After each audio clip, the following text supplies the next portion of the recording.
بسم اللہ الحمدللہ والصلاة والسلام علی رسول اللہ۔ السلام علیکم، آؤ تجوید سیکھیں آسان طریقے سے۔ سبق نمبر 18A جس میں ہم اعادہ کریں گے حروف کے مخارج کا۔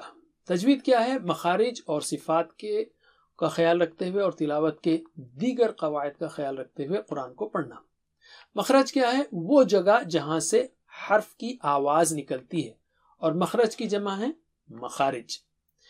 یاد رکھیے 4 صفات کے اشاروں کو جو بہت اہم ہے ان حروف کے لیے۔ ایک ہے باریک حروف کے لیے، اور دوسرا موٹا، اور تیسرا ہے موٹا اور اونچا، اور چوتھا ہے بہت موٹا اور اونچا۔ ٹھیک ہے، اور 3 سیٹس کو یاد رکھیے۔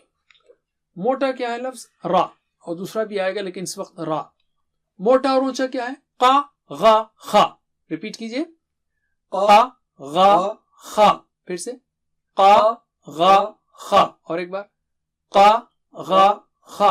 اور بہت موٹے اور اونچے صا دا تا وا، صا دا تا وا۔ پھر سے صا دا تا وا، اور ایک بار صا دا تا وا۔ بقیہ حروف باریک ہیں، پتلے ہیں۔ حروف کے تہجی کے نظم کو یاد رکھ لیں گے آپ تو بہت آسانی ہوگی۔ زبر کے ساتھ ہم پڑھیں گے۔ 4 ہیں ہونٹوں سے ما با وا فا، زباں کی نوک سے ہیں 12، ثا ذا ظا تا دا طا، زا سا صا لا نا را۔ زباں کے بیچ سے ہیں جا شا یا، اور کناروں سے ہیں ضا کا قا۔ 6 ہیں حلق سے آ ہا ع حا غا خا، اور خالی حصے سے منہ کے الف۔ اس نظم کی 10 اہم خصوصیات ہیں، اس لیے اس کو یاد کر لیجئے۔ نظم کو کیا ہے؟ یہ پورا سیٹ حروف کا انگلیوں پر ہے، مخارج کی ترتیب پر ہے، اور مخارج کے گروپس میں ہے، جیسے ثا ذا ضا تا دا تا، اور نظم کے انداز میں ہے، اور اشاروں کے ساتھ ہیں۔ اور یہ اشارات بھی بے معنی نہیں ہیں، جو صفات کو بتاتے ہیں، اور مختلف حرکات اور قواعد کے تحت اس کو دہرایا جائے گا، جیسا آپ آگے دیکھیں گے۔ اور تجوید کو قواعد کو سمجھنے میں بہت مدد ملتی ہے اس سے، اور صفات کو سمجھنے اور سمجھانے کے لیے بہت آسان ہے یہ۔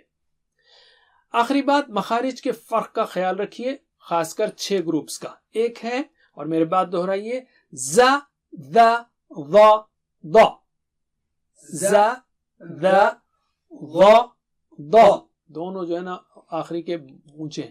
اسی طرح ثا سا صا، ثا سا صا، تا طا تا طا، کا قا خا، کا قا خا، ا ع ا ع، ہا حا ہا حا۔ بس اتنا ہی۔ جزاکم اللہ خیر، والسلام علیکم۔ Please visit understandquran.com for our courses on Read Al-Quran, Learn Tajweed and Understand Al-Quran, and for one-to-one learning. Jazakumullah khair. Wassalamu alaikum.